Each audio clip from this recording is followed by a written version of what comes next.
तो उत्तर प्रदेश विधानसभा चुनाव में अभी कुछ वक्त बाकी है, लेकिन सियासी हलचल अभी से तेज हो गई है। नमस्कार, मैं हूं नीलू। तो उत्तर प्रदेश में 2027 में होने वाले विधानसभा चुनाव के लिए एआईएमआईएम चीफ असदुद्दीन ओवैसी अभी से गंभीरता से जुट चुके हैं। इस बार वो सिर्फ मुस्लिम वोट बैंक पर फोकस करने से आगे निकल चुके हैं और इसी तरह की पॉलिटिकल इंजीनियरिंग में जुटे हैं जैसा अन्य परंपरागत सियासी दल करते हैं। वो मुस्लिम वोटरों के साथ साथ एक ऐसे जातीय समीकरण को जोड़ने की फिराक में है जो अखिलेश यादव ही नहीं बल्कि बीजेपी के जनाधार में भी सेंध लगाने की कोशिश लगती है। हैदराबाद के सांसद असदुद्दीन ओवैसी ने सोमवार को ही उत्तर प्रदेश में बीजेपी को हराने के लिए किसी भी दल के साथ गठबंधन की बात कही और उनके साथ इस बयान के साथ ही राज्य में तीसरे मोर्चे की अटकलबाजियां शुरू हो चुकी हैं। सवाल है कि ओवैसी इस तीसरे मोर्चे में किन दलों को साथ लेना चाहेंगे।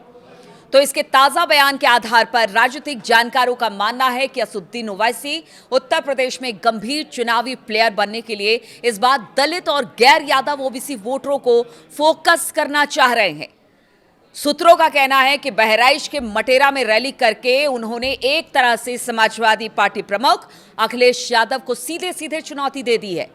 लेकिन बीएसपी चीफ मायावती और आजाद समाज पार्टी के चंद्रशेखर आजाद के प्रति उनका जो रुख है वो बेहद नरम है। मुस्लिम दलित वोटरों के गठजोड़ पर अब ओवैसी फोकस कर रहे हैं। जी हां, मटेरा सीट को समाजवादी पार्टी का गढ़ माना जाता है। एआईएमआईएम हाल ही में सार्वजनिक तौर पर बीएसपी को उत्तर प्रदेश में स्वाभाविक सहयोगी भी बता चुके हैं, यानी डोरे डालने अभी से शुरू कर दिए गए हैं। बीएसपी और चंद्रशेखर आजाद के साथ गठबंधन का सीधा मकसद दलित मुस्लिम गठजोड़ पर काम करना है, जो उत्तर प्रदेश में एआईएमआईएम के लिए एक मजबूत जनाधार बन सकता है। राजनीति के जानकारों का कहना है कि बहराइच की धरती से ओवैसी ने बहुत ही सोच समझकर अपने चुनावी अभियान की शुरुआत की। यह धरती महाराजा सुहेलदेव और 11वीं सदी के लड़ाके सैयद सलार मसूद गाजी के बीच ऐतिहासिक संघर्ष का गढ़ रहा है।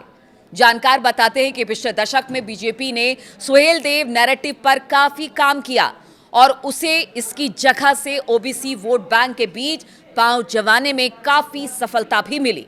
मटेरा सीट की बात की जाए तो मटेरा सीट पर मुसलमानों की आबादी 45% से अधिक है, दलित भी 22% के करीब है और कुर्मी, मौर्य और राजभर की भी अच्छी खासी तादाद है। मतलब ओवैसी यहीं से अपने खेमे में मुसलमानों को गोलबंद करके अखिलेश यादव के खिलाफ भी ताल ठोकना चाहते हैं, तो साथ ही साथ बीजेपी को भी राजनीतिक चुनौती देने की उनकी पूरी कोशिश होगी। अब जिन 5 पार्टियों पर असदुद्दीन ओवैसी की नजर है उत्तर प्रदेश में, वो 5 पार्टियां कौन है? तो इस राजनीति के हिसाब से असदुद्दीन ओवैसी की पार्टी उत्तर प्रदेश में जिन दलों के साथ तीसरा मोर्चा बनाने की कोशिश कर रही है, कवायद कर रही है, उनमें पहला नाम आता है बीएसपी का, दूसरा नाम आता है आजाद समाज पार्टी यानी कांशीराम, अपना दल कमेरावादी भी इसमें शामिल है, चौथी पार्टी है महान दल। उत्तर प्रदेश में ओवैसी की पार्टी 2024 के लोकसभा चुनाव में भी अपना दल कमेरावादी के साथ गठबंधन कर चुकी है और पांचवा अपना दल सोने लाल भी इसी तरह के जनाधार वाली पार्टी है जो बीजेपी की भरोसेमंद सहयोगी है और इसकी नेता अनुप्रिया पटेल केंद्र में मंत्री हैं। अपना दल कमेरावादी, अपना दल सोनेलाल और महान दल मूल रूप से कुर्मी, मौर्य और शाक्य जातियों के वोटों की राजनीति करती है। इन तमाम गैर यादव ओबीसी जातियों के बीच बीजेपी ने भी पिछले 12 वर्षों में एक खास प्रभाव बनाया है।